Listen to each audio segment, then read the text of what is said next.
Comment en 2023 examine-t-on les fondations d'un immeuble sur la grande région de Montréal? Je vais tout vous expliquer dans cette vidéo.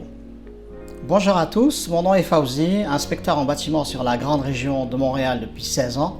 Près de 1400 inspections et expertises à ce jour à mon actif et je vais vous expliquer toutes les ficelles du métier. Alors on va parler aujourd'hui des immeubles des années 50 et plus récents. On va laisser pour une autre vidéo les bâtisses plus anciennes. Les fondations des années 50 et plus récentes sont en béton coulé. Je rappelle que le béton c'est un mélange de gravier, de sable et de ciment. On va mélanger ces trois matériaux à sec avec un dosage précis, puis on va ajouter de l'eau. Une fois que le mélange est homogène, il est prêt à couler dans un coffrage. Le coffrage est installé selon les dimensions et la forme désirée pour ces fondations et le béton est coulé à l'intérieur de ces coffrages. Une fois coulé, le béton va durcir puis on va décoffrer quelques jours plus tard. La phase fondation est ainsi terminée. Le charpentier va intervenir et va commencer à construire sa charpente. D'abord le premier plancher du rez-de-chaussée, puis les murs extérieurs et ainsi de suite. Pour cette vidéo, on va supposer que notre terrain est stable, on parlera plus tard des sols instables. Ce béton des années 50, qu'est-ce qu'il vaut? Il est de bonne qualité, il est résistant. Je n'ai pas rencontré de mauvaises fondations pour ces années-là. Cela dit, on va toujours trouver des fissures dans ces fondations. 99% des fondations en béton sont fissurées. Habituellement, pour un immeuble avec 4 fondations, je trouve une moyenne de 3 à 6 fissures. La question qu'on se pose, pourquoi a-t-on ces fissures dans les fondations en béton? La réponse est la suivante, c'est que le béton est un matériau qui travaille très bien en compression, mais il est faible en traction. C'est pour cette raison qu'il va fissurer. C'est-à-dire que dès que j'ai un effort de traction, ça va fissurer. Les efforts de traction, je peux en avoir de différentes sortes. Selon les fissures qu'on va rencontrer dans la fondation, ça va être tel ou tel élément qui aura fait fissurer notre fondation. Pour pallier à ce défaut, dans d'autres pays, en Europe par exemple, on va rajouter au béton un matériau qui travaille très bien en traction, c'est-à-dire des armatures d'acier, des fers à béton. On va allier les qualités de l'acier et du béton. L'acier va empêcher le béton de fissurer. On parle alors de béton armé versus béton coulé au Québec. On va se poser la question, pourquoi n'y a-t-il pas d'acier dans les fondations au Québec? C'est que le Code du bâtiment du Québec ne l'impose pas. C'est pour cette raison qu'on n'en met pas dans les fondations au Québec. Ici, je parle des constructions résidentielles. Dans le commercial, dans les immeubles qui ont plusieurs étages, bien entendu, là c'est du béton armé, on n'a pas le choix. Pour le résidentiel, ce sont des constructions à ossature bois qui sont courantes en Amérique du Nord.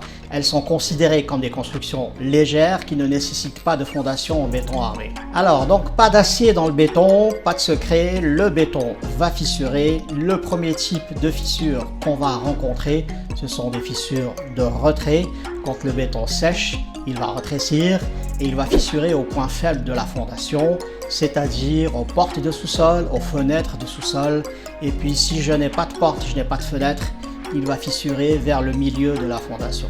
Deuxième type de fissure qu'on va rencontrer, les fissures de dilatation. On a près de 60 degrés Celsius d'écart de température entre l'hiver et l'été. La fondation en béton va se dilater l'été, elle va fissurer toujours au point faible de la fondation, tel que décrit précédemment, aux portes, aux fenêtres de sous-sol, et si je n'en ai pas, vers le milieu de la fondation. Fissures de retrait et fissures de dilatation sont très similaires.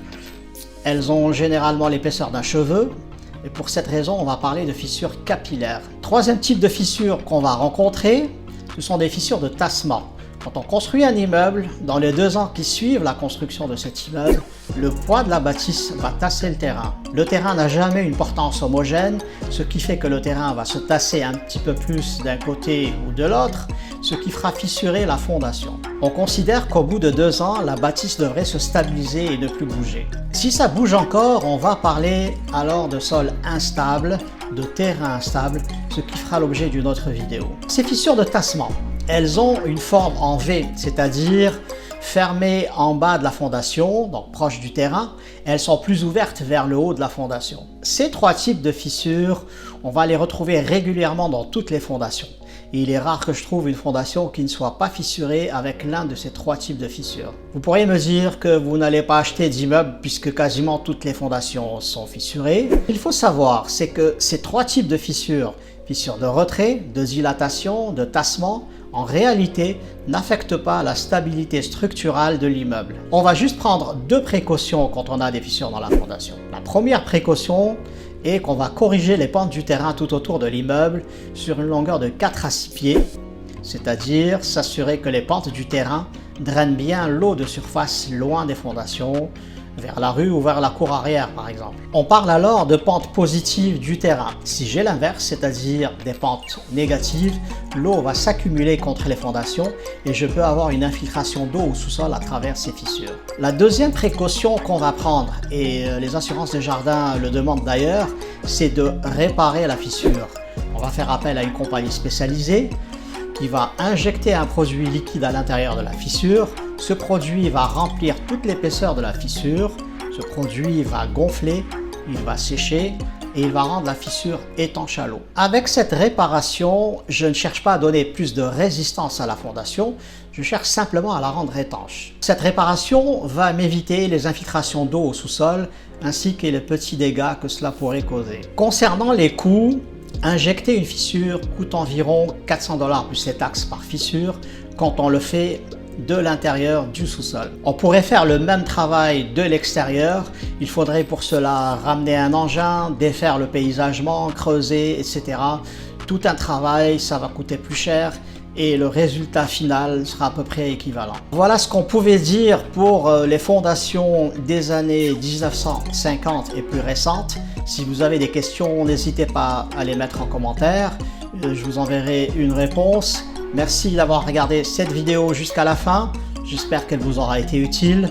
Auquel cas, je vous suggère de mettre un pouce bleu et de vous abonner. Je vous donne rendez-vous pour les vidéos suivantes dans lesquelles on va traiter des fondations des immeubles centenaires et de terrains instables. Bonne journée à tous et à très bientôt.